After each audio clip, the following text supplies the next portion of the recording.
Hello and welcome to my channel. I'm going to talk about the Nine of Cups today, which is one of my favourite tarot cards, and it's a great song that I've chosen as well.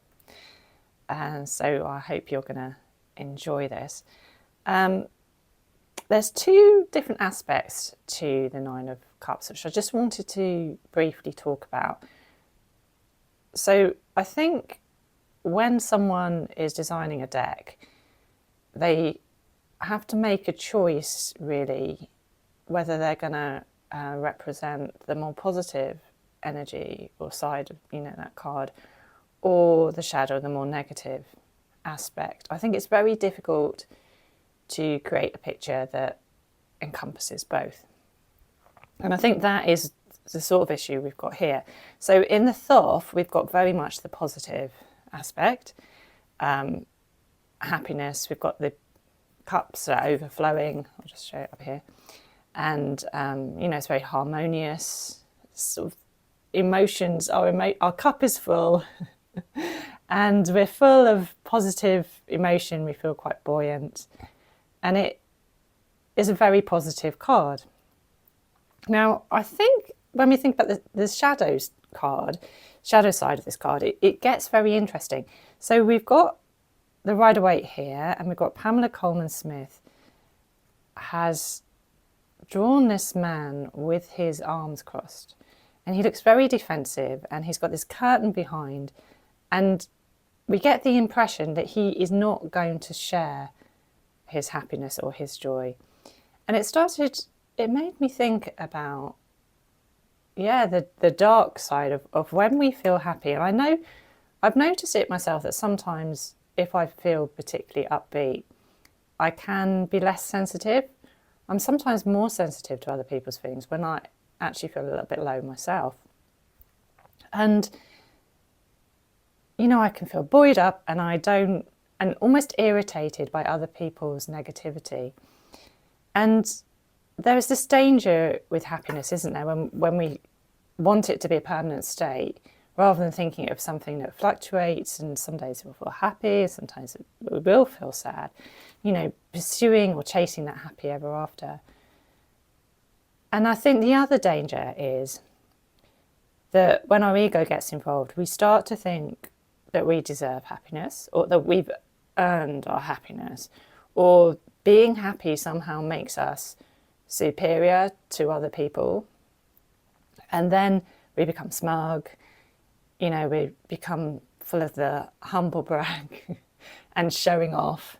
And all our joy and stuff isn't about making the other person feel good about themselves. That there's something about, oh, well, I've won and you've lost. There's this really dark element to it.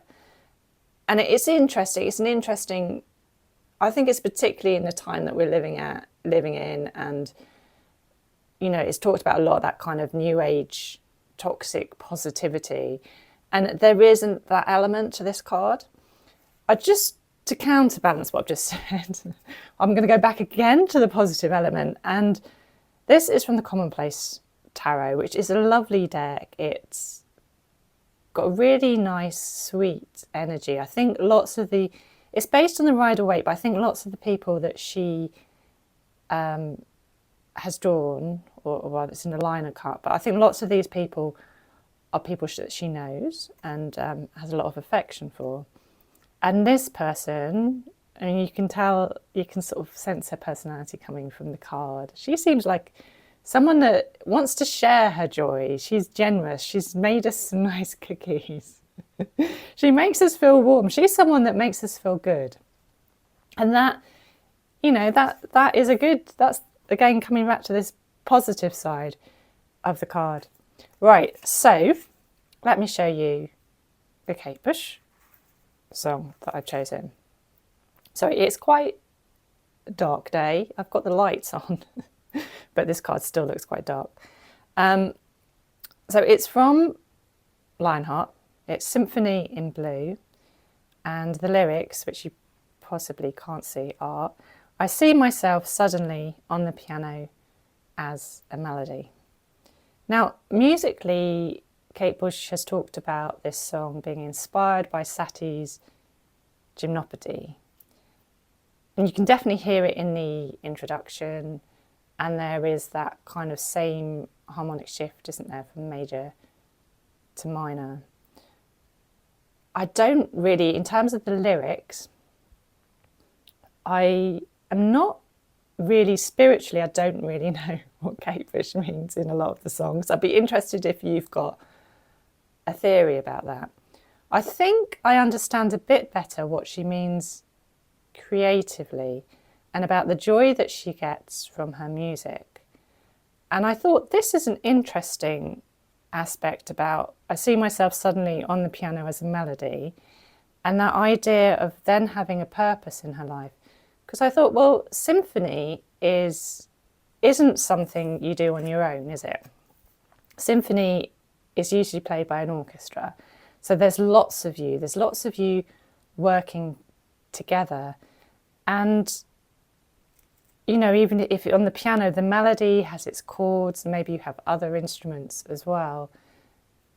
And as I think I've said in other videos, you know, creativity, a lot of it is done on your own, but you can get a sense of purpose when you come together or you think of yourself as part of a whole kind of network of creative people. And that can also be not just the musicians she's playing with, but the musicians like who inspire her, like, you know, she talked about Elton John or David Bowie. So it's all about that. You know, we're not actually working in a vacuum. We're inspired by all the other people that have come before.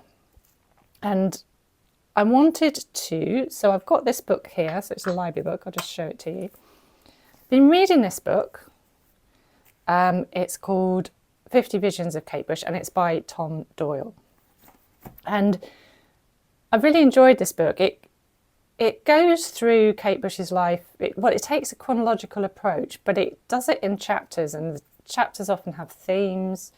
And for example, there is a chapter on Kate Bush's spiritual beliefs, which I'm sure I will refer to again. But the chapter, I just wanted to read a very short passage from the part where he talks about when Kate Bush was getting really, really into the piano. And I should say also that Tom Doyle, what also makes this book quite successful, I think, is he interviewed Kate Bush for about 3 or 4 hours in her home in 2005, I think it was. Although, I mean, this book does go up to 2022, so it does feel quite current. But because he had spent that time with her, I think we get a sense of Kate Bush's personality coming through. And certainly more than if it was a shorter interview. He really gets a sense of her. Right. Okay. So I'll just read this passage because I thought it really gives a great picture of Kate Bush as a young child, and it's pretty amazing. So, songs soon began to pour out of Kathy Bush. It was clear that even as a young girl, she had an intense desire to create. I don't know if I always had it, she stressed to me, but I certainly got it really bad from, I suppose, about 9. By the time I was, 11 or 12, it was even worse. Looking back, she realised that she'd been a pensive kid. She thought deeply, probably too deeply, about absolutely everything, and found it frustrating to be treated as a child when she didn't feel that she thought like one. As her pre-teen emotions began to become more difficult to process, she became more absorbed in the piano and her attempts to delve into songwriting. Writing, she realised, helped her to release the excess of emotions I needed to get out of my system. Paddy Bush recalled that his sister would go and lock herself away and wind up spending 5 or 6 hours, 7 days a week, just playing the piano. I mean, that's amazing, isn't it? I used to be a piano teacher, and some of my piano students did practice very hard. But the thought of, at that age, practicing for that long, I think, that is exceptional.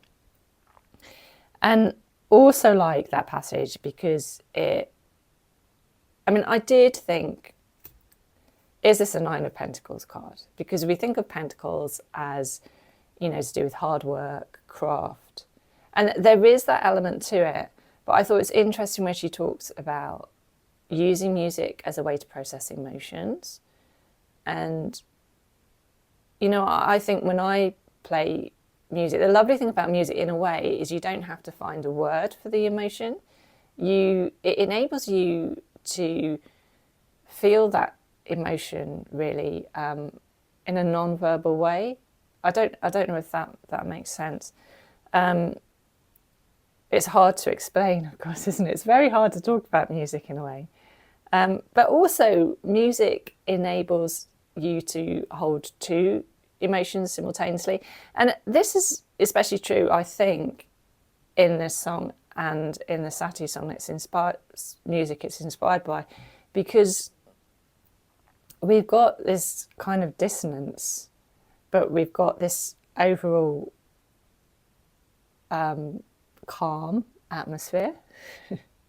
And it's like both of these things coexist at once. So that is why I chose this for a 9 of Cups and about emotion. And also this is still Kate Bush. This photo I've chosen is actually probably Kate Bush. She looks around like running up that hill era, doesn't it? And because I particularly liked this picture of her at the piano, but I would have thought, you know, when she wrote this song in 1978, still very much at the start of her career. And that's that dreaming aspect. You know, she didn't know what was going to happen with her career. And there's that faith, I suppose, that faith to, as a young child, to think, well, this is my purpose and I'm going to spend 5 or 6 hours a day doing that. Yeah. So, as always, really interested to hear what you think. If you can think of any other songs with that 9 of Cups energy. You might not agree with me. You might still think it is more of a Pentacles, but, well, it's symphony in blue. So I thought blues cups as well. That was also my thinking behind it. And yeah, let me know what you think. And thanks, as always, for watching. Bye-bye.